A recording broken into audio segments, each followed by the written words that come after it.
Alors, on va passer à la deuxième partie, bon, qui est très liée, bien sûr, hein, c'est plutôt la partie sur le bébé intérieur.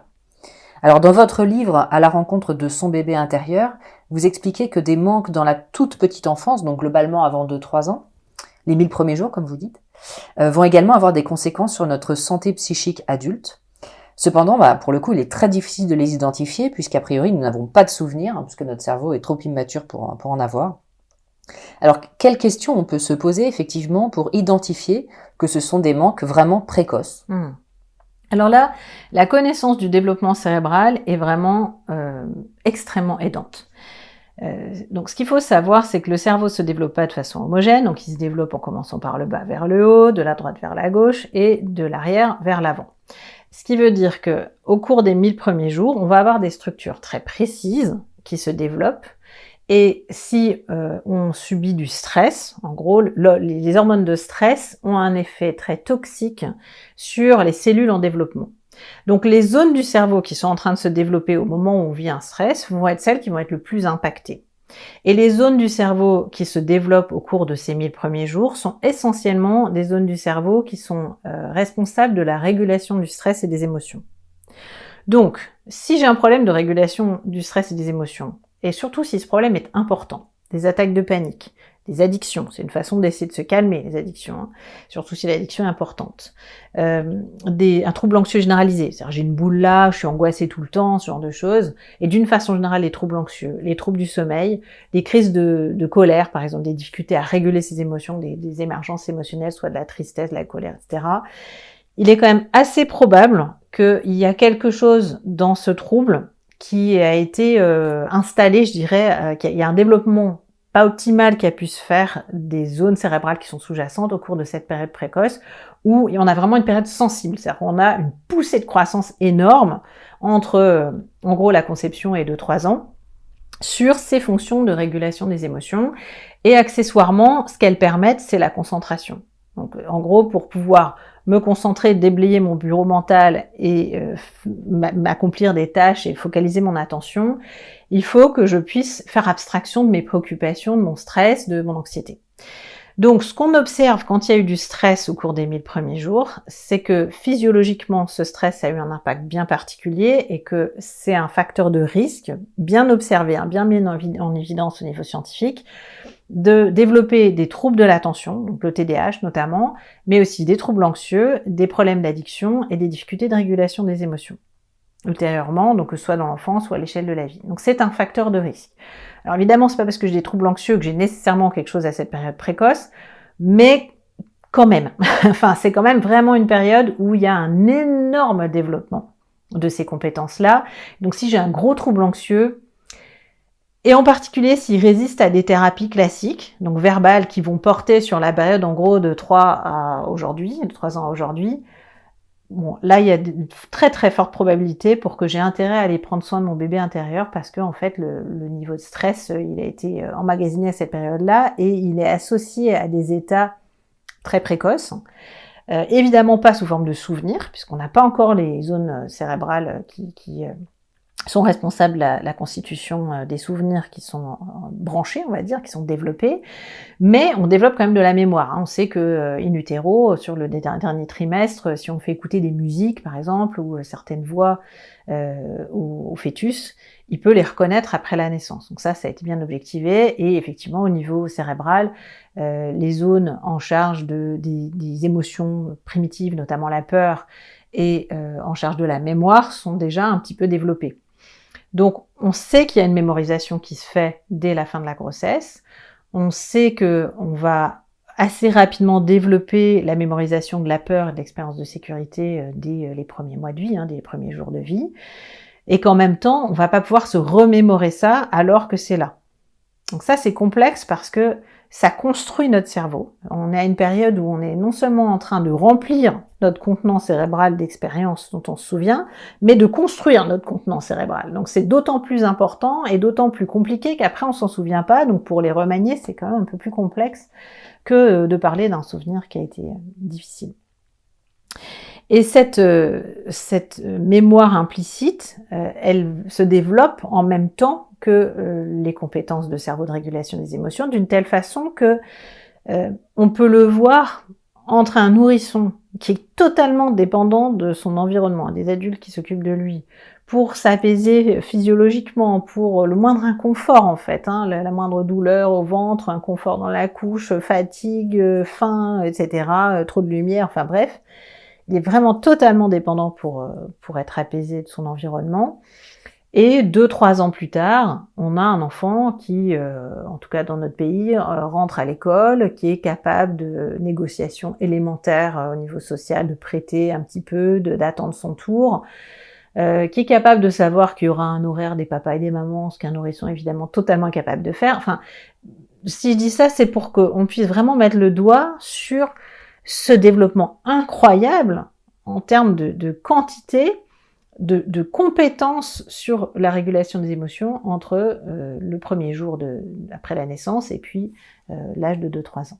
Donc pour se rendre compte que la régulation des émotions, c'est quelque chose qu'on va beaucoup développer à cet âge-là. Donc si on a une difficulté de régulation des émotions, si on a des tendances addictives, si on a des troubles anxieux, et si on a des difficultés d'attention, il est possible qu'une part, et peut-être même une part conséquente de nos difficultés, soit en lien avec cette partie précoce du développement. Et ce qui est très dommage, c'est que c'est pas quelque chose qui est très connu, même scientifiquement en fait, hein, même cliniquement, beaucoup de praticiens n'ont pas connaissance de l'impact de cette période précoce, parce que pendant très longtemps, il n'y a pas eu d'études sur le sujet. Pendant très longtemps, on pensait que parce qu'on se souvient pas, ça n'a pas d'impact. Et en fait, c'est l'inverse, c'est impossible à se remémorer, impossible à oublier. Donc c'est vicieux d'une certaine façon, parce que c'est des choses qui sont là sans forcément qu'on s'en rende compte. Une façon dont on peut illustrer l'impact de cette mémoire précoce, c'est qu'elle construit nos attentes implicites, nos sensations de comment je m'attends à être traitée, comment je pense que quand je m'attends à ce que les autres soient, comment est-ce que je m'attends à ce que le monde soit. Et une image que j'aime bien utiliser pour expliquer ça, c'est imaginez que vous regardez un film avec un lion dans la savane qui est en train d'avancer avec une musique de violon très somptueuse, et on voit ce lion majestueux qui avance dans la savane comme ça.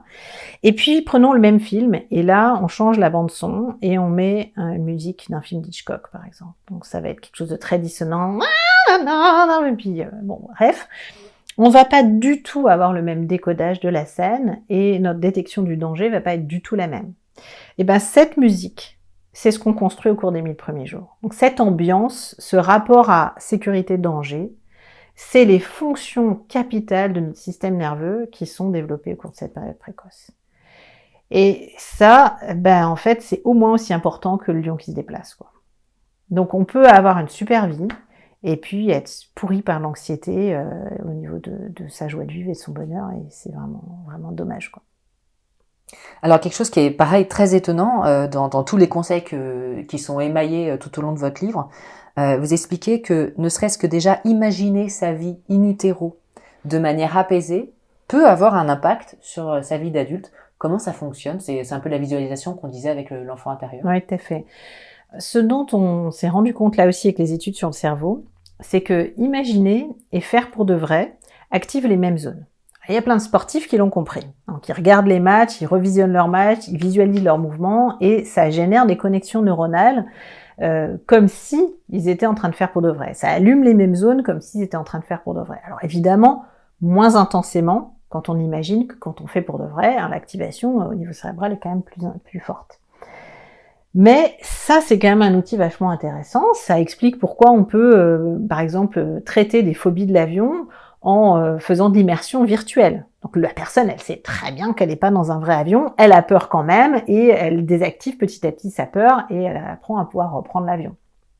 Donc on va utiliser la même chose avec l'imagerie. Dans les stratégies de reparentage, on va imaginer qu'on va prendre soin du petit qu'on a été, etc. Et ça a un effet physiologique. On sent de l'apaisement, on sent de la joie, on sent souvent une émotion très importante. Les gens sont très émus à aller prendre soin de ce petit, à reconnecter avec, à lui donner ce dont il a eu besoin qu'il n'a pas reçu.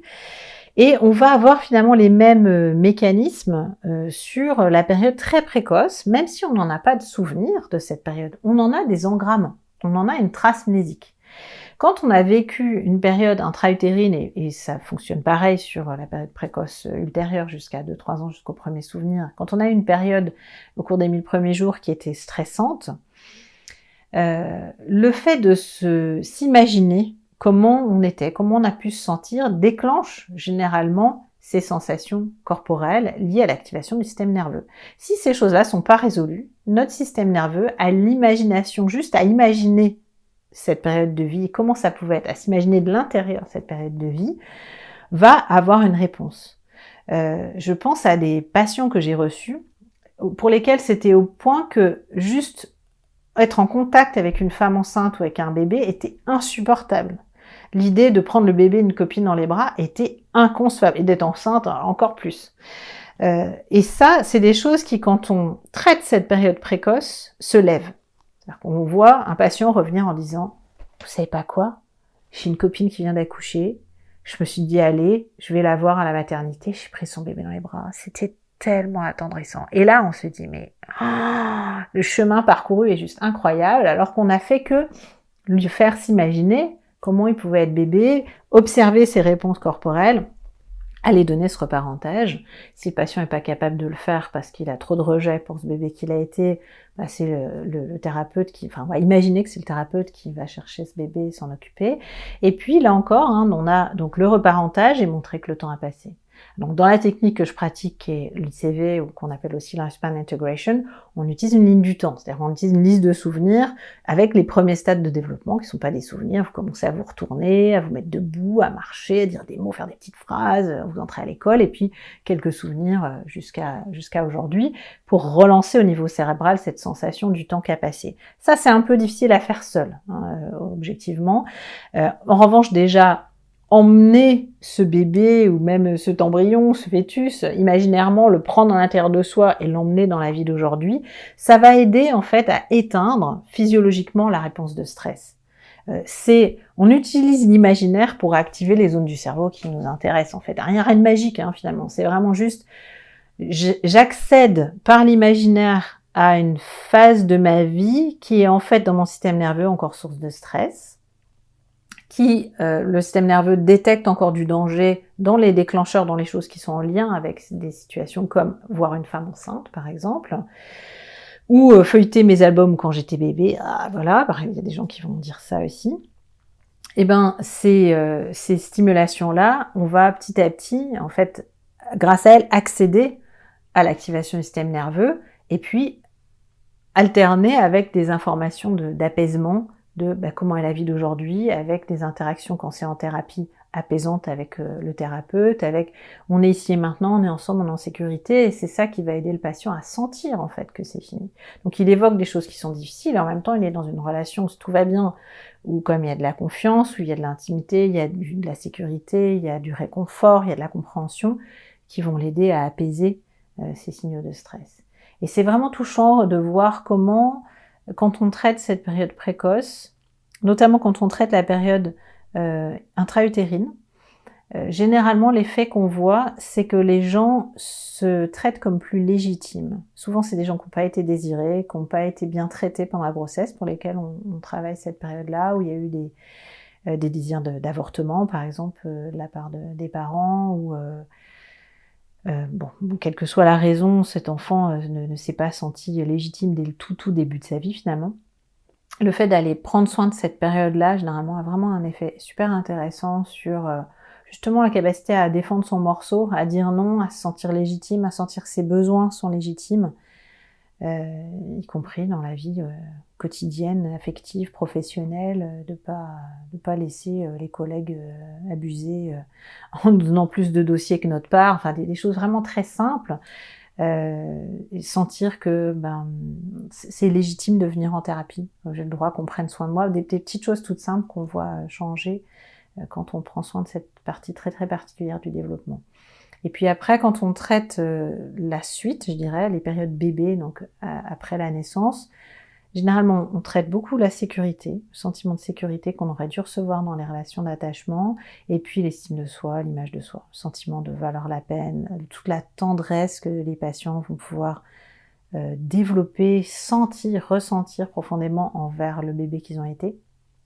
alors qu'à la base, ils viennent souvent, ces patients-là, pour des problématiques de rejet, de dégoût, de sentiment de je suis nul, je suis une merde, etc. Et quand on a connecté, j'ai envie de dire, le noyau profond de l'estime de soi, qu'on a reconstruit ça, on peut plus vraiment être aussi convaincu qu'on est une merde, quoi. Enfin, ça marche plus tout à fait aussi bien. Il peut y avoir d'autres expériences plus tard qui ont consolidé cette croyance qu'on va aussi avoir à traiter.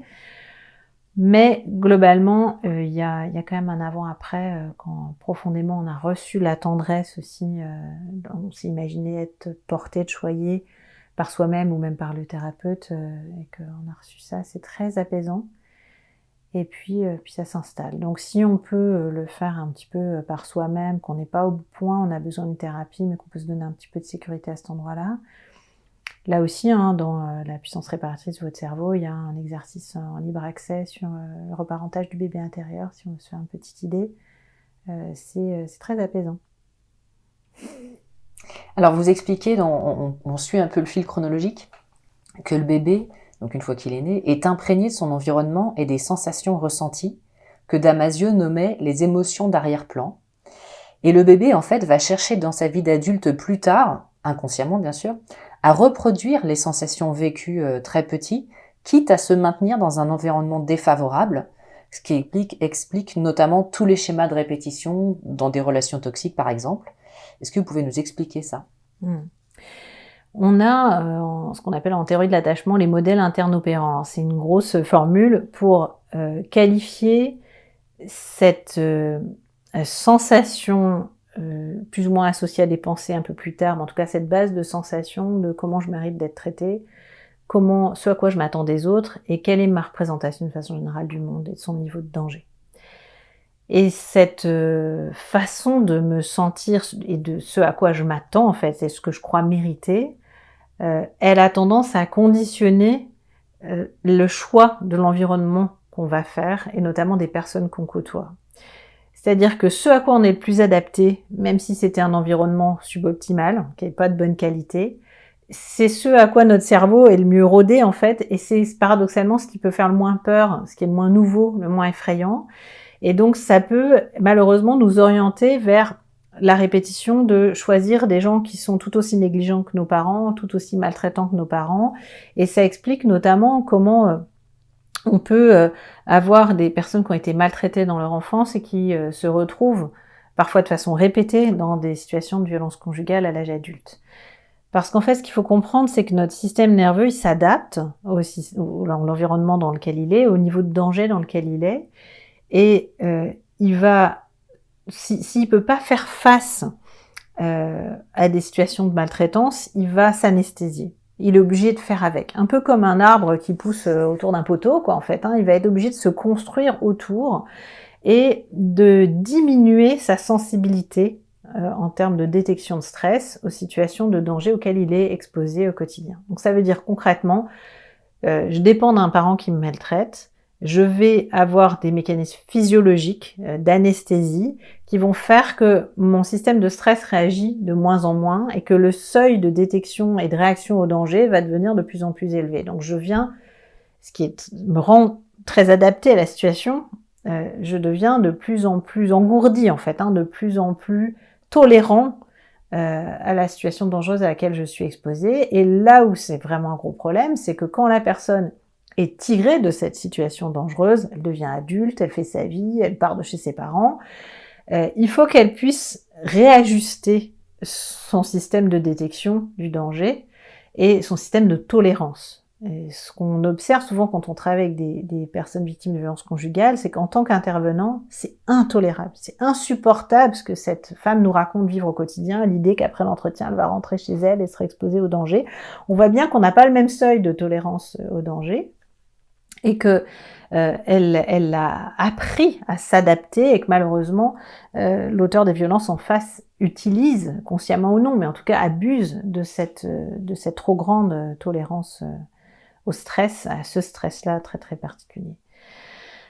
Donc l'idée, c'est comment est-ce qu'on peut remodeler, réécrire cette tolérance au danger très très précoce et cette façon pas forcément positive, qu'on ne veut pas forcément voir durer, que la personne a construite de comment elle mérite d'être traitée, cette façon de voir finalement, cette façon de ce à quoi elle s'attend dans la relation à soi-même et avec les autres. Est-ce que ça peut se faire, ça c'est une question oui, que je me pose, est-ce que ça peut se faire seul? Parce que effectivement, quand on a toujours un seuil de tolérance, je dis n'importe quoi, à 80, comment on peut savoir, hein, puisqu'on n'a aucun repère, qu'il faudrait l'abaisser à 50? Ben, seul, oui et non, parce qu'on n'est jamais seul. On est toujours dans un environnement, on est toujours dans des nouvelles expériences. Donc la question, c'est comment est-ce que mon système nerveux va choper l'information que la vie a changé.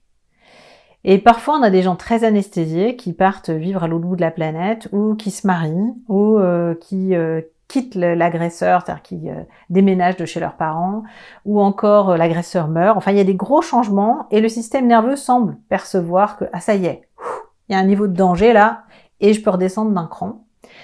Et donc, ils ont alors tendance à moins répéter, mais paradoxalement, si vraiment il y a du matériel traumatique derrière, ils peuvent commencer à développer des symptômes. C'est-à-dire quand on est en mode survie, je perçois pas le danger, je sens rien, bah, généralement, on n'a pas d'intrusion, on n'a pas de peur, on n'a pas de cauchemar, enfin, ça peut arriver, mais généralement, c'est au moment où on commence à percevoir, ouf, ça y est, je suis en sécurité, que les symptômes émergent. Et là, on a des patients qui arrivent dans le cabinet en disant, mais je dois vraiment déconner complètement là-haut, je dysfonctionne, ça va pas, c'est au moment où tout va bien dans ma vie que je commence à aller mal. Et si on leur explique pas ça, ils vont avoir une image d'eux-mêmes complètement distordue de j'ai vraiment quelque chose qui cloche, alors que non, en fait, c'est juste bonne nouvelle, c'est pas drôle pour eux, mais on peut y faire quelque chose, mais bonne nouvelle, votre système nerveux a compris quelque chose de la sécurité nouvelle. Que vous n'êtes plus en danger de mort imminente et que vous pouvez commencer à ressentir de nouveau la détresse, les souvenirs, à y accéder, avoir de l'amnésie qui se lève, par exemple. Et on va pouvoir beaucoup plus facilement travailler avec quelqu'un qui a du matériel, des connexions émotionnelles à ses souvenirs, et des souvenirs qu'à quelqu'un qui est complètement anesthésié, qui généralement vient pas en thérapie de toute façon, sauf envoyé par le juge éventuellement, parce qu'on a beaucoup ça chez les délinquants, mais c'est pas des gens, c'est des gens qui vont arriver très tard en thérapie, ceux qui sont très anesthésiés. Donc voilà, on va miser sur des événements de vie, des rencontres aussi, le fait que voilà, je vis avec quelqu'un, je travaille avec quelqu'un, je suis copine avec quelqu'un qui me fait faire une expérience relationnelle très différente, qui va avoir accès à ces modèles internes-opérants, donc à cette représentation, à ces sensations de comment je mérite d'être traitée, et qui va pouvoir en remanier au moins un petit bout.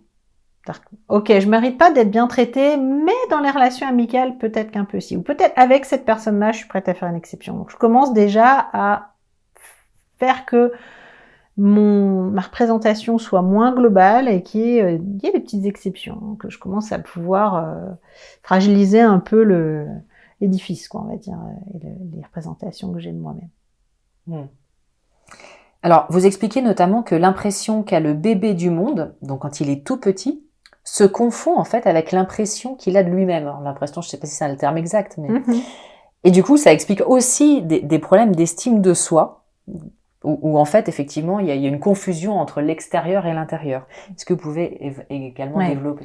Il faut se mettre dans la peau du bébé. C'est-à-dire que le bébé, au tout début, il peut attraper son pied, mordiller son pied et pas comprendre pourquoi il a mal.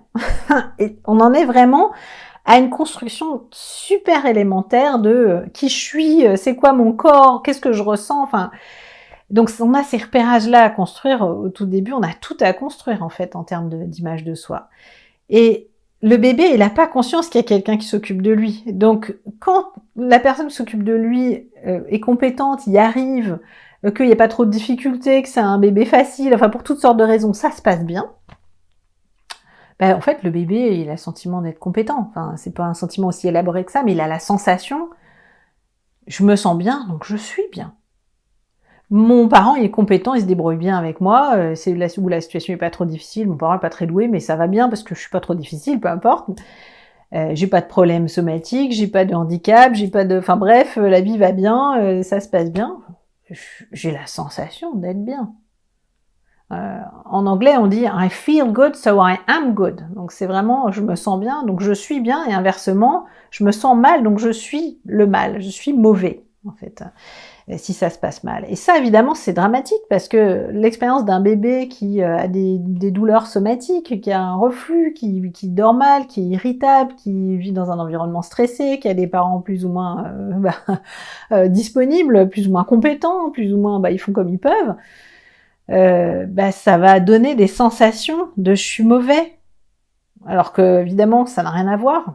Mais ce qui est d'autant plus dramatique, c'est qu'on garde plus ou moins cette sensation de « je suis mauvais ». Évidemment, au cours de l'enfance, si on a des expériences plus positives, on a un moyen, heureusement, de réécrire un peu l'histoire. Mais c'est terrible parce que ces sensations de « je suis mauvais », c'est vraiment des sensations, on en est profondément convaincu et on ne sait pas d'où ça vient. Quand j'ai eu un accident de voiture et que je monte dans ma voiture et que je suis comme ça, je sais très bien d'où ça vient. Quand je suis dans une situation sociale ou dans les relations avec les autres ou avec mes amis ou dans mon couple et que je me sens mauvais, je me sens que je vais être abandonnée, que je mérite pas d'être aimée, que personne fait attention à moi, que mes émotions comptent pas, que je mérite pas de faire respecter mes besoins ou autres, je vais pas avoir des flashs de moi bébé en fait. Et je suis d'autant plus convaincue que c'est quelque chose qu'on a d'abord et exclusivement appris par des sensations. J'ai pas de souvenirs, j'ai pas de pensées qui vont avec. Quand j'ai un souvenir d'enfance marquant, j'ai des pensées, j'ai des sous-titres, je me dis des choses, je me raconte des choses, j'ai un décodage et je peux penser quelque chose à ce sujet en discutant avec un proche qui va non, c'est pas de ta faute si ton père était violent. Bon bref, là bébé, généralement j'ai pas de souvenirs et généralement j'ai pas beaucoup de récits et souvent un récit un peu enjolivé par les parents, donc j'ai pas purée, qu'est-ce que c'était dur certaines fois, honnêtement. T'étais adorable bébé, mais moi, qu'est-ce que j'en ai bavé. Ou j'ai fait une dépression du postpartum, ou enfin, voilà, il y a des choses qui sont objectivement difficiles dans notre société, en fait, de prendre soin d'un bébé seul en congé maternité, et puis de le larguer à 3 mois pour retourner au travail, par exemple, ou même d'être à temps plein avec pendant 3 ans, hein. C'est émotionnellement très sollicitant. Et c'est pour ça que tous ces accompagnements à la parentalité commencent à se développer, parce qu'il y a des vrais besoins, qu'on pense que les parents sauront faire, alors qu'en fait, il y a besoin d'accompagnement et de préparation, parce qu'on est dans une société où on ne grandit pas avec des parents, avec les générations précédentes, avec des oncles et tantes qui ont des enfants avant nous, alors qu'on est déjà un peu plus grand. Bref, on n'a pas cette transmission qui se fait par l'environnement, par le fait de côtoyer une femme qui allait, c'est banal, je l'ai vue 15 fois parce que j'ai grandi dans... Enfin voilà, donc ces choses-là, on les a pas. Et comment est-ce qu'on va les transmettre? On s'attend à ce que les parents sachent faire.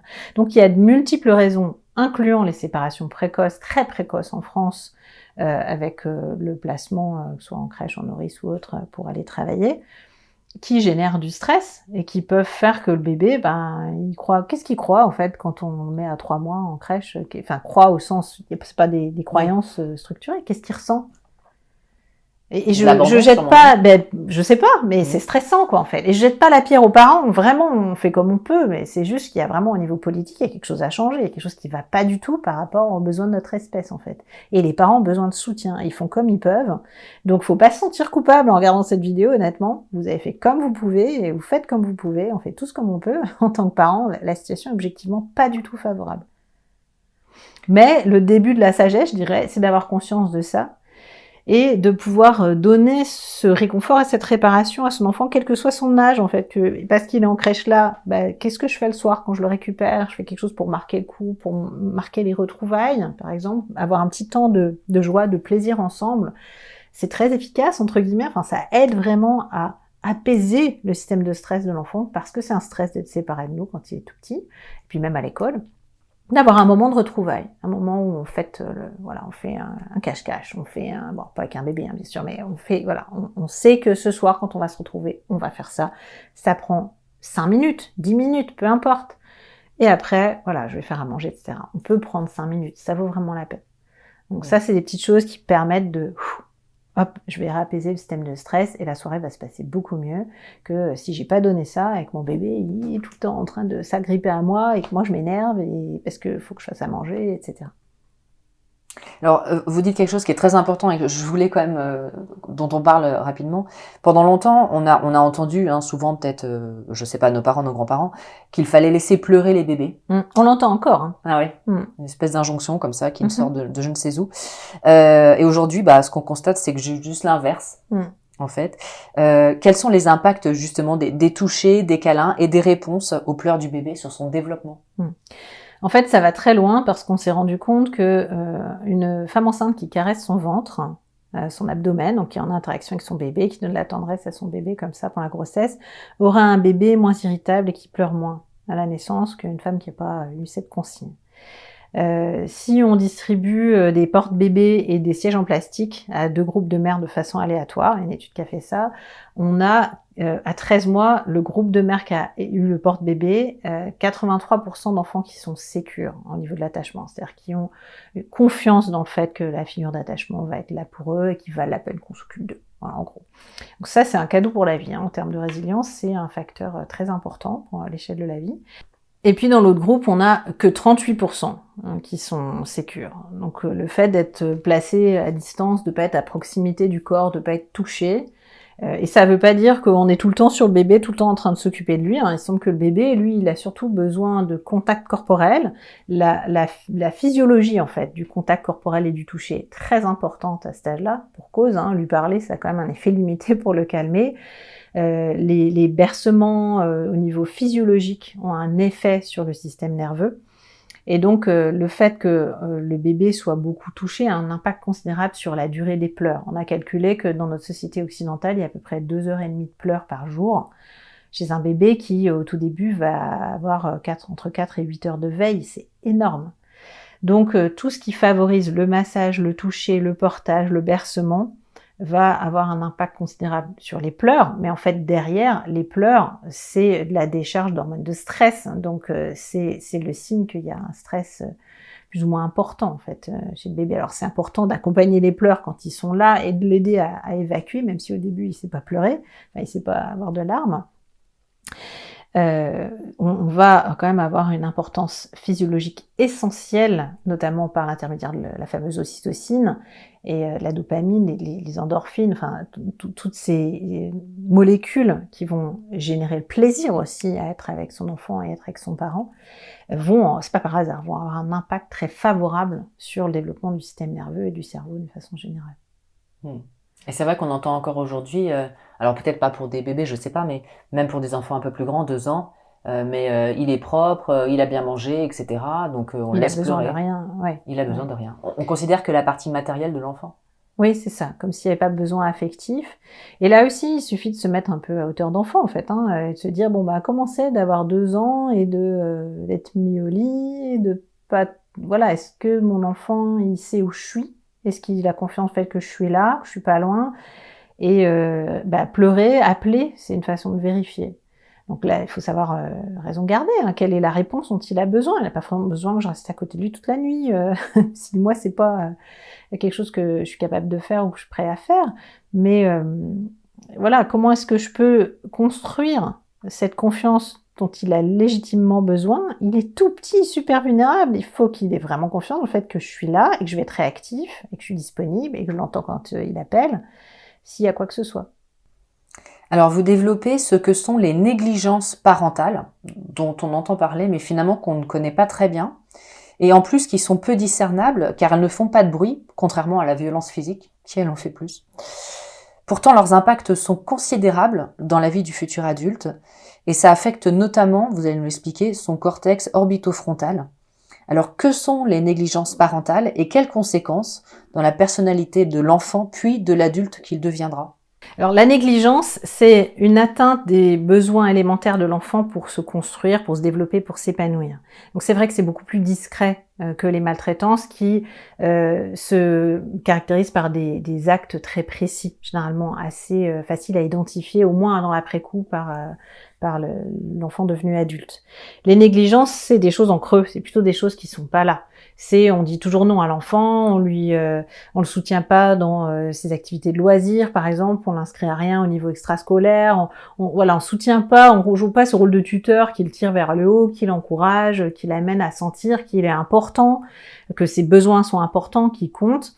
Et ça donne des gens qui ont le sentiment de pas exister, de pas valoir la peine d'être pris en compte. Et ça, c'est quand même assez dramatique parce que c'est la base du sentiment d'épanouissement, de la joie, du bonheur, en fait, dans la vie ultérieure.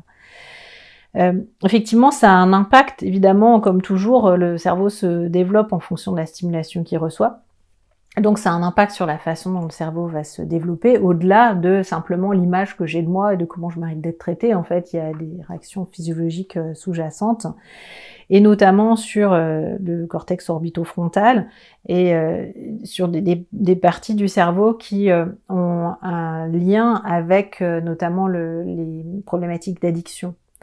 Donc si j'ai le sentiment de pas compter, que rien n'a de goût finalement, que rien ne vaut la peine, que je vaux pas la peine, ben, on voit bien hein, finalement humainement comment je peux être tentée d'aller recourir à des comportements addictifs, à des comportements de recherche de sensations aussi, à des situations ou des comportements à risque, pour me faire vibrer, pour me faire sentir quelque chose et avoir le sentiment de compter, de enfin vivre quelque chose, faute de stimulation finalement.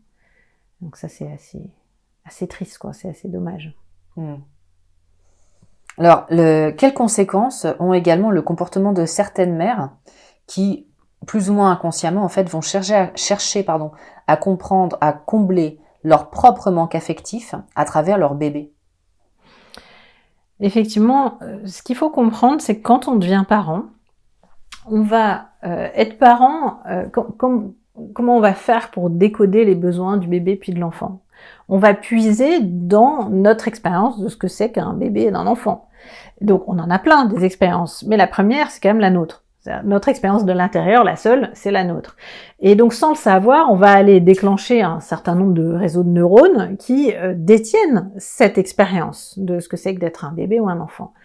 Et quand on suit des parents en thérapie, comme c'est mon cas, on voit parfois, à un moment donné, l'enfant arrive à un certain stade de développement, par exemple le stade du non. Et le parent, entre guillemets, bug. C'est insupportable pour lui, ça le met dans une colère noire, alors que jusque-là, ça se passait plutôt bien. Là, il y a vraiment un truc qui passe pas.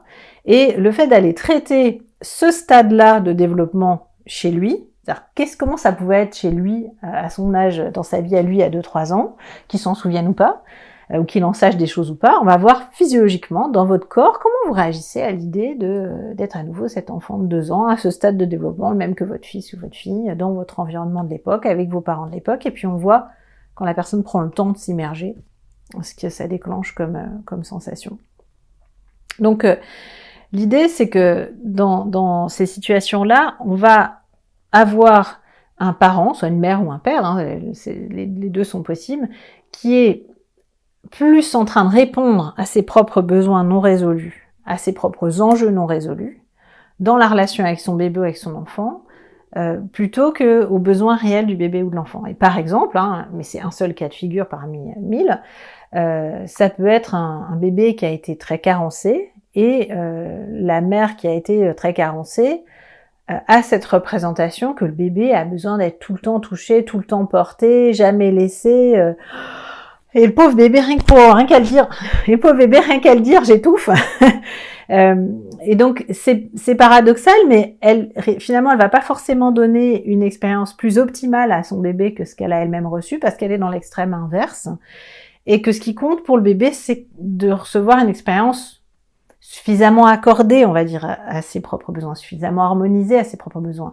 Il faut pas dramatiser, on peut avoir beaucoup de ratés. L'être humain est quand même super solide, très plastique, très réactif, très adaptable. Et donc on a montré que dans la relation mère-bébé, en gros 30% d'interactions qui fonctionnent bien, où on ne s'est pas planté dans le décodage du bébé, ça suffit pour que le bébé se développe bien.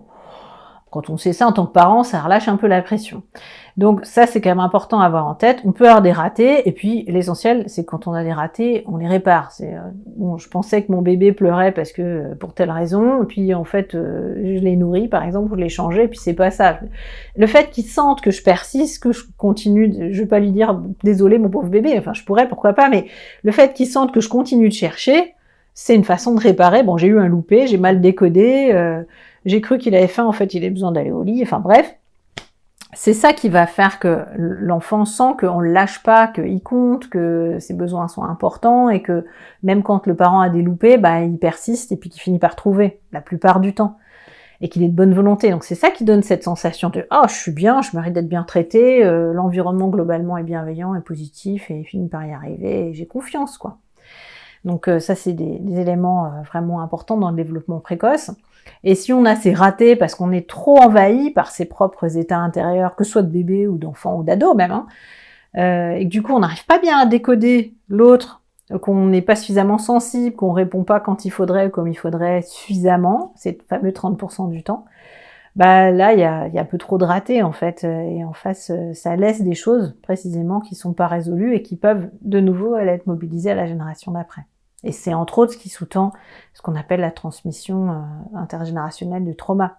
Donc le fait que, et de l'attachement aussi, hein, le fait que l'expérience qu'on va faire dans la façon dont on est traité par nos parents va être remobilisée quand nos enfants vont naître et grandir, tout simplement parce que on va décharger les mêmes réseaux de neurones que les stades de développement qui sont en train de travailler, enfin de traverser, nous font travailler justement. C'est logique, hein. Alors, il y a un point aussi également qui était intéressant, de la colère. La colère des petits est souvent réprimée par les parents, et vous l'avez évoqué dans plusieurs exemples, et avec comme une conséquence une difficulté finalement à gérer sa propre colère une fois adulte. Pourquoi ? Et là, c'est un peu le serpent qui se mord la queue, parce qu'on est dans une société où dire non, exprimer sa colère, c'est pas valorisé, évidemment. Alors, c'est une bonne chose dans une certaine mesure. La violence fait très peur, fascine beaucoup, donc on n'a pas des très bons modèles d'affirmation de soi, d'expression de la colère, de dire non. Et du coup, beaucoup de parents eux-mêmes sont en difficulté par rapport à ça, ont souffert aussi d'une éducation qui était encore très autoritaire jusque dans les années 70 finalement. Donc on a des choses qui sont en train de se modifier, avec une famille qui était très patriarcale, avec respect de l'autorité, respect de la hiérarchie, et c'est des choses qui changent également dans d'autres domaines. On n'a plus ces attentes-là dans la famille, on n'a plus attendre voir papa ce soir quand il va rentrer, enfin, on a plus ce fonctionnement-là dans la plupart des familles, mais on n'a pas non plus ces attentes dans l'entreprise. On s'attend plus à ce que le chef d'entreprise soit un père de famille qui nous protège jusqu'à la fin de notre carrière. On s'est libéré en fait de ça, mais du coup ça a un coût.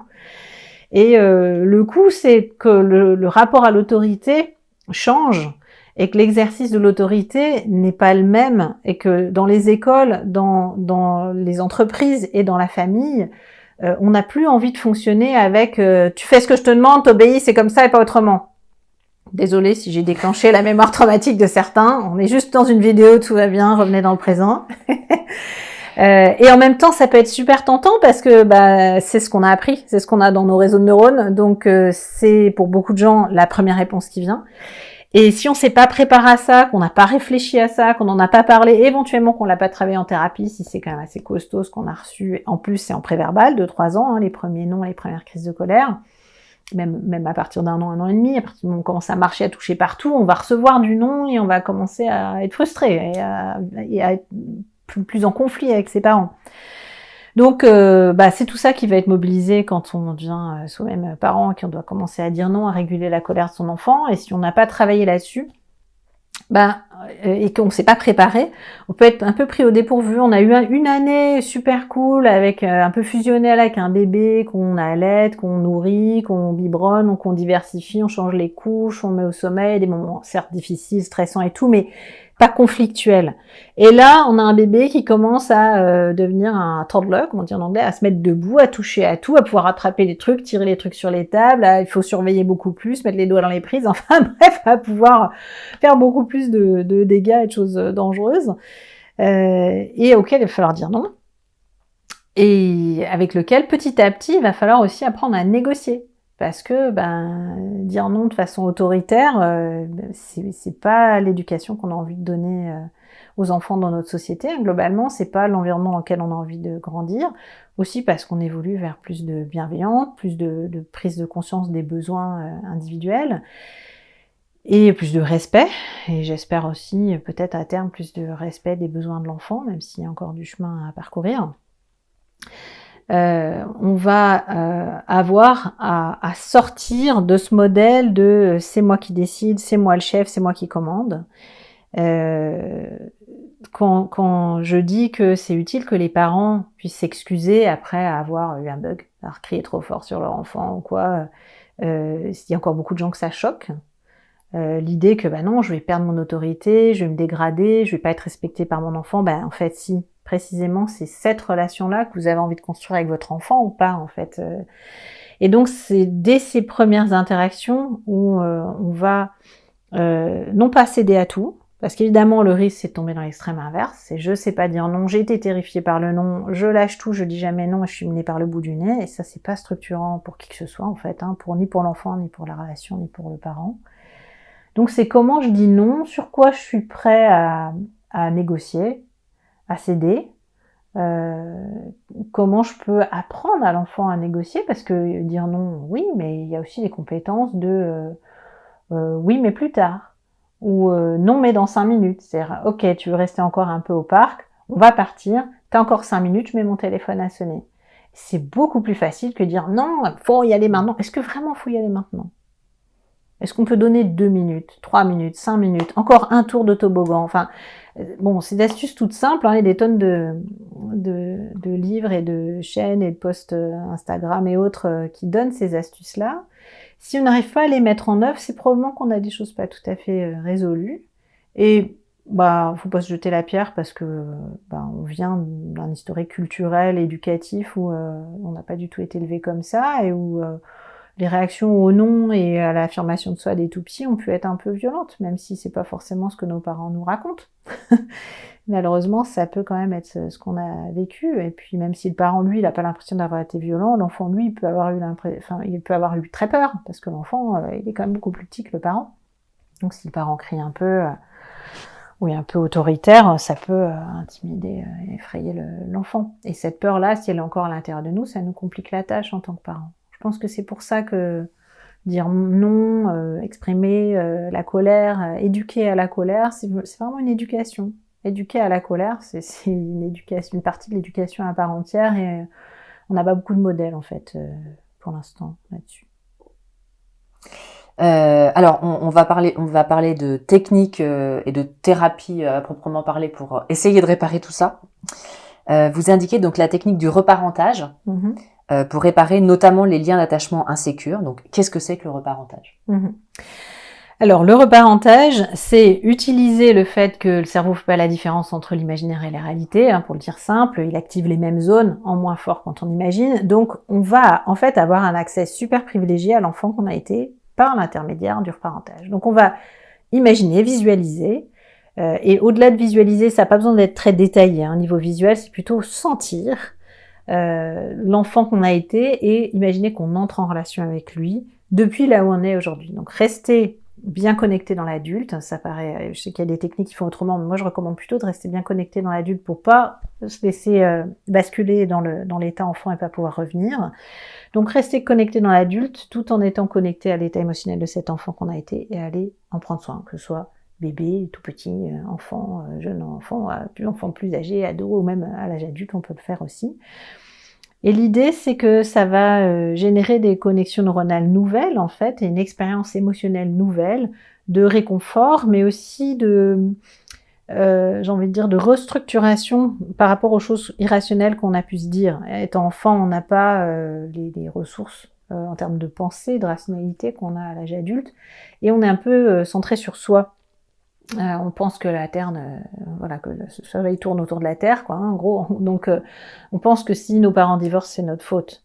Donc, tout ce qui va bien ou ce qui va mal, on a tendance à penser que c'est de sa faute, au moins jusqu'à l'adolescence. Et puis, à l'adolescence, on commence à développer plus de capacités critiques, mais encore.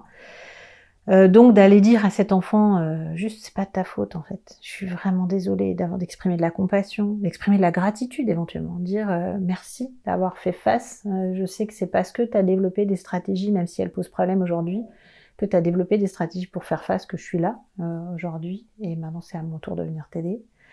Toutes ces petites choses-là peuvent être très touchantes et toutes ces émotions que ça va générer, c'est des connexions qu'on est en train de faire, c'est une modification qu'on est en train de faire, c'est des hormones, c'est toutes sortes de choses qui se passent aussi profondément dans notre corps, notre cœur et notre cerveau. Et ça, c'est des choses qu'on peut faire en thérapie, mais qu'on peut essayer de faire chez soi aussi. Oui, tout à fait. Il y a pas mal d'enfants, de livres sur l'enfant intérieur. et d'exercices qui sont tout à fait possibles à faire seul. Il faut pas travailler sur du matériel traumatique, ça c'est pas raisonnable, parce que ça risque vraiment intense, vous vous retraumatisez et puis d'être difficile d'en sortir, donc ça faut être raisonnable là-dessus. Et puis si on voit que c'est plus intense que prévu, arrêter l'exercice, pas hésiter à consulter. Et y aller par petites touches, être bienveillant vers soi aussi, envers ses limites. Le fait, j'y suis pas arrivée, j'arrive pas tout à fait à être bienveillant, c'est trop intense. Ok, on y va par petites touches. La réparation, c'est d'abord dans le rapport à soi, ici et maintenant. Donc si je suis en train de me couper les cheveux en quatre parce que j'y arrive pas, je suis plutôt en train de me refaire du mal que de me réparer. Hein. C'est un peu dommage, quoi. Et alors, vous indiquez que la technique du reparentage, parfois, ne suffit pas. Et donc, vous pratiquez l'ICV. Et il y a d'autres thérapies aussi qui peuvent fonctionner. Qu'est-ce que c'est que l'ICV et ces autres thérapies qui peuvent fonctionner avec du reparentage? Oui, alors il y a pas mal de thérapies qui fonctionnent avec le reparentage. Je pense notamment à la Gestalt, je pense aussi à la thérapie des schémas. C'est quelque chose qui n'est pas propre à l'ICV. Dans l'ICV, notamment parce qu'on travaille souvent avec du matériel traumatique, on va au reparentage associer ce qu'on appelle une ligne du temps. Une ligne du temps, c'est une liste de souvenirs ou de stades de développement chronologique entre l'événement qu'on cherche à traiter et puis aujourd'hui, qui va aider le corps à relancer, et certaines structures cérébrales invraisemblablement, à relancer cette sensation du temps qui a passé qui manque dans la mémoire des événements marquants, mais encore plus dans les mémoires traumatiques. On a cette sensation de je sais que c'est fini, mais vraiment ce que je ressens, c'est que c'est en train d'arriver. C'est très vrai pour moi que je suis abandonnée, que je suis très vulnérable et que je suis tout petit, par exemple, alors que je sais que c'est juste mon mari qui arrive en retard. Donc l'idée, c'est de relancer cette sensation du temps qui a passé pour pouvoir consolider l'installation du reparentage. Si on voit que le reparentage de façon répétée ne suffit pas, probablement que c'est un petit peu plus traumatique que ce qu'on peut imaginer et qu'il faut aller le traiter en thérapie. Et en l'occurrence, en ICV, on utilisera des répétitions de cette ligne du temps pour, en gros, faire imaginer au patient qui s'occupe de son petit moi du passé, de son enfant intérieur, pendant qu'à la fois, en même temps, depuis l'endroit tranquille où il s'imaginait être avec lui, il lui montre, regarde, après, t'as fait ça, puis t'as vécu ça, puis t'as traversé ça, puis t'es devenu ça, puis t'as eu tel âge, puis t'as déménagé à tel endroit, et puis voilà où t'es aujourd'hui. Et ce petit voyage qui a l'air en fait tout simple, qui est guidé par le thérapeute, semble petit à petit consolider cette sensation du temps qui a passé. Alors là où les gens arrivent souvent en disant mais je sais que c'est fini, ils partent en disant mais je sens que c'est fini. Ouais, c'est pas la même chose. Et c'est pas du tout la même chose parce que là où on réagit notamment dans notre gestion du stress et dans nos réactions immédiates dans le quotidien, c'est par rapport à ce qu'on sent. C'est pas par rapport à ce qu'on sait. On peut se rationaliser mais c'est pas facile. Et ce qui est intéressant, c'est quand on a intégré un souvenir comme passé, on se met tout de suite à fonctionner différemment. C'est-à-dire on se sent différemment et on réagit différemment tout de suite en sortant de la séance, quoi. Ce qui ne veut pas dire que tout va être résolu en 3 séances, mais c'est très gratifiant parce que l'effet est généralement assez palpable. Et alors, pour se pencher un peu plus sur l'ICV, pouvez-vous nous expliquer pourquoi ça semble si efficace finalement ? Je pense que c'est parce que on cible des choses assez précises, c'est-à-dire que typiquement quelqu'un qui a de la difficulté à dire non, je vais faire cette enquête sur à quel moment il a appris dans sa vie que c'était dangereux de dire non et comment c'était à la base de dire non dans son développement précoce, à son avis, à 2-3 ans, 1 an, quand on commence à s'autonomiser. Et puis une fois qu'on a ciblé ça, on va aller traiter différentes zones du développement, par exemple, où ça a pu poser problème, avec le reparentage et avec quelque chose qui, à mon avis, est particulièrement efficace parce que ça passe par le corps. Et parce que justement, on répond, on réagit dans les difficultés qu'on a au quotidien, généralement un peu de façon viscérale. Des fois, même si on sait qu'on devrait faire autrement, ou je sais que je devrais pas grignoter, ou je sais, il y a le nombre d'exemples, je sais que je devrais pas faire ça, mais qui montrent que le système nerveux prend la main sur notre rationalité, en fait. Sur, je sais que je devrais faire ça, mais j'y arrive pas. Et le fait d'aller chercher, mais où est-ce que j'ai appris que ça c'était adapté puisque c'est pas adapté aujourd'hui, et de donner cette sensation du temps qui a passé de façon répétée et de l'installer, est une approche particulièrement intéressante parce qu'elle va directement mettre les mains dans le corps en fait, parce que c'est d'abord une traversée corporelle. Si je dis au patient Mais enfin, vous n'avez plus besoin de grignoter aujourd'hui. Ça, c'est une stratégie qui fonctionnait quand vous étiez ado et que vous étiez avec des parents qui vous contrôlaient tout le temps et que ça vous donnait une sensation de liberté de pouvoir les piquer dans les placards, par exemple. Ça sert à rien, en fait. Au mieux, ça sert à rien. Au pire, c'est un peu violent, quoi. Mais en fait, ça sert à rien. C'est plus utile aujourd'hui de faire ça. Bon. En revanche, lui prouver que le temps a passé, lui faire l'expérience de regarde, cette stratégie, elle est périmée. Ça, c'est vachement efficace. En fait, on parle à un autre niveau de la personne. Exactement. Hein, la ligne du temps, c'est quelque chose qu'on traverse d'abord dans des sensations corporelles, où la personne va se remémorer ses différents souvenirs de sa vie dans l'ordre chronologique. Et l'hypothèse qu'on a, c'est que ça génère des connexions neuronales nouvelles, et donc des circuits qui vont permettre de communiquer entre le passé et aujourd'hui, alors qu'à la base, quand on a des traumas et des souvenirs non résolus, ça a tendance à être des réseaux neuronaux un peu électrons libres, en fait, un peu isolés, qui ne communiquent pas avec le reste de notre expérience et de notre histoire. Donc on n'arrive pas à en tirer profit parce que ces informations-là utiles que je pourrais tirer de cette expérience-là, elles se baladent un peu toutes seules et quand elles sont allumées, c'est un peu en tout ou rien. J'ai tendance à être là-dedans et pas dans ma rationalité. Je peux avoir ma petite voix qui me dit « tu ne devrais pas grignoter ». Si émotionnellement c'est vécu comme une urgence, la personne elle va grignoter, fumer ou autre, enfin peu importe quand même. Et avec l'ICV, on peut aussi aller réparer tout ce qui est du préverbal, de la très petite enfance? Oui, ça je pense que c'est vraiment une des forces de l'ICV, qui moi m'a convaincue, que j'ai trouvé très originale, très intéressante, notamment parce que quand je me suis formée à l'ICV, je travaillais avec des patients, certains patients avec lesquels j'étais vraiment en grande difficulté, qui avaient des gros troubles de régulation émotionnelle, des gros troubles anxieux, qui s'amélioraient pas vraiment, qui étaient très malveillants envers eux-mêmes aussi, auto-agressifs. Je travaillais en psychiatrie à l'époque. Et le fait d'aller prendre soin du bébé intérieur et d'aborder la période précoce, ça a quand même vraiment nettement amélioré le sentiment de sécurité et la bienveillance envers soi. Et ça m'a bluffée, en fait, vraiment. Parce que c'est des patients avec lesquels, pour certains, on avait vraiment un peu tout essayé, et qui étaient de bonne volonté, qui étaient coopérants, qui eux-mêmes essayaient tout ce qu'ils pouvaient. Et où ça a vraiment permis une bascule positive, avec des gens qui se traitent beaucoup mieux, qui se considèrent beaucoup mieux. Et c'est vraiment super touchant quand les gens arrêtent de s'automutiler, en fait, et de dire qu'ils sont des merdes ou des choses comme ça. Et de voir que petit à petit, ils tiennent mieux compte d'eux-mêmes. Et ça a été vraiment à partir du moment où j'ai commencé à introduire ce travail sur le bébé intérieur que j'ai observé ça de façon assez récurrente. Et c'est ça qui a fait que je me suis intéressée à cette question sur mais attends, qu'est-ce qui se passe là? Qu'est-ce qu'on est en train de faire alors que c'est une période dont on se souvient pas? Qu'est-ce qui fait que ça fonctionne? En fait, on s'en souvient pas, mais notre système nerveux, lui, il garde des traces des stress, des peurs, des insécurités qu'on a eues au cours de cette période-là, des conclusions qu'il en a tirées en termes de sensations, de comment je mérite d'être traitée, ce à quoi je peux m'attendre des autres et du monde environnant.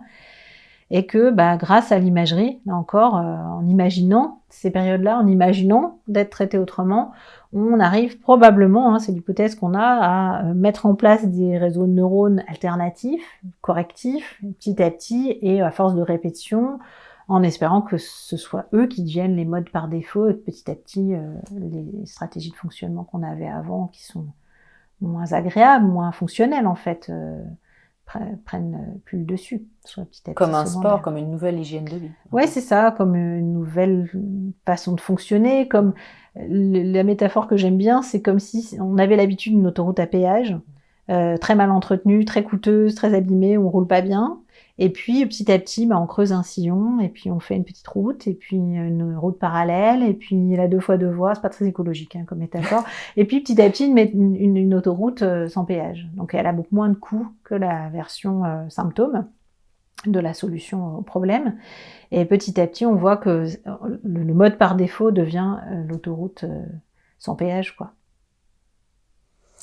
Et enfin, vous donnez dans vos livres, dans vos 2 livres, plusieurs outils thérapeutiques qu'on peut effectivement utiliser soi-même. Donc, est-ce que vous pourrez nous en donner quelques autres? Vous en avez déjà donné plusieurs.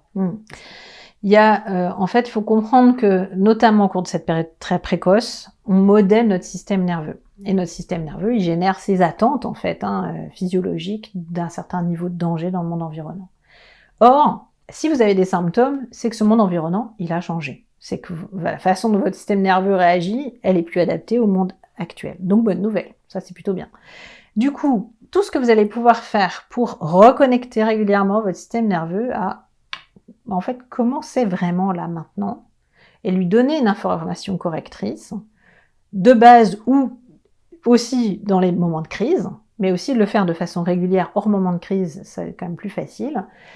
Ça va donner cette information correctrice répétée. Et c'est pour ça, à mon avis, hein, entre autres, que des pratiques comme le yoga, comme le tai chi, le qigong, comme la pleine conscience, comme toutes sortes d'activités, comme le théâtre par exemple, des activités qui stimulent les réflexes, la chorale, des activités qui stimulent le chant. Alors je pensais au théâtre aussi parce que ça stimule la présence avec les autres, la relation avec les autres, le plaisir de jouer. Tout ça, ça amène à nous ancrer dans le présent, à être beaucoup plus connecté dans notre corps avec qu'est-ce qui est vraiment en train de se passer. C'est difficile de jouer au tennis et de pas être dans son corps, par exemple. Donc des activités, des sports à réflexe, tout ce qui est vibratoire aussi et respiratoire, des activités rythmiques, la danse africaine, enfin tout ça, ça a vraiment un effet très positif, semble-t-il, sur le système nerveux et sur l'ancrage dans le présent. Donc ça va pas forcément suffire, mais s'il y a dans la liste de ces choses-là quelque chose qui vraiment vous plaît beaucoup, avec modération, surtout si c'est un sport, hein, faut pas se blesser, faut pas devenir addict non plus pour autant, mais allez-y gaiement, j'ai envie de dire, parce que c'est vraiment quelque chose qui nous aide à nous connecter avec notre corps dans le présent, la sécurité dans le présent, le plaisir dans le présent, et si en plus c'est relationnel, c'est en groupe, c'est encore mieux, parce que ça nous donne une réparation relationnelle. Là où j'ai été blessée par des personnes, je vis de la relation avec des personnes beaucoup plus positives, qui va petit à petit, espérons-le, m'aider et m'amener à remodeler, ne serait-ce qu'en partie, ma sensation de ce à quoi je m'attends. Et puis si vraiment avec les personnes ça passe pas, souvent c'est les animaux qui aident. Le fait d'avoir une expérience apaisante avec un animal, ça peut être évidemment la thérapie par l'animal, mais assistée par les animaux, mais ça peut être aussi s'occuper d'un animal de compagnie, faire des câlins. Enfin, faut pas négliger l'impact vraiment physiologique que ça peut avoir et le fait que ça peut nous réconcilier avec les êtres vivants, faute de nous réconcilier avec les êtres humains. Et c'est vrai qu'il y a beaucoup de gens qui passent par l'animal. Ouais, et pendant le confinement et après, il y a quand même beaucoup de gens qui ont adopté un animal de compagnie. Et je pense que ça a été très apaisant, hein, très réparateur pour beaucoup de gens. Eh ben, merci beaucoup, Johanna. C'était juste passionnant. Et vous avez un nouveau livre qui sort oui, bientôt. Alors, je prépare un ouvrage qui sortira donc en février 2024, qui porte sur protéger son enfant des violences sexuelles. Donc l'idée, c'est de mieux connaître en fait ce domaine, puisque j'ai travaillé pendant 15 ans auprès d'auteurs de violences avant de commencer à travailler avec des victimes et dans cette question de la période précoce et de l'attachement. Et je me suis rendu compte en travaillant avec mes patients et aussi avec mes collègues que les vrais risques, les vrais profils et les vrais fonctionnements des auteurs de violences sexuelles étaient très très méconnus. Et que la représentation qu'on en a, qui est distordue par le fait qu'on médiatise essentiellement les faits les plus effrayants, les plus terrifiants, la représentation qu'on a du risque et du danger réel est très très distordue. Donc on ne perçoit pas bien, on n'est pas conscient de là où est vraiment le danger. C'est-à-dire qu'on va dire à son enfant, accepte pas un bonbon d'un monsieur dans la rue, mais en fait les agressions par un inconnu, c'est 1 à 2% des agressions de mineurs, donc c'est rien du tout. Il y a une très grande quantité, je crois qu'on est aux alentours d'un tiers des agressions sexuelles sur mineurs qui sont commises par des adolescents. Personne ne sait ça. Donc voilà, c'est quand même une information importante. Donc sensibiliser sur ces informations importantes et sur une question qui est cruciale pour, je pense, tous les parents. Qu'est-ce que je peux faire pour protéger mon enfant et l'aider à se protéger? C'est pas juste lui dire fais attention à telle situation, il y a vraiment beaucoup de choses qu'on peut faire en amont, très tôt, de multiples façons. Et l'idée, c'était de regrouper un peu tout ça et puis de donner un message d'espoir et de soutien aux parents sur une question qui est très difficile et sur laquelle on peut vraiment être tenté de faire l'autruche parce qu'on ne sait pas comment faire. Voilà. Parfait. Merci beaucoup. Avec plaisir.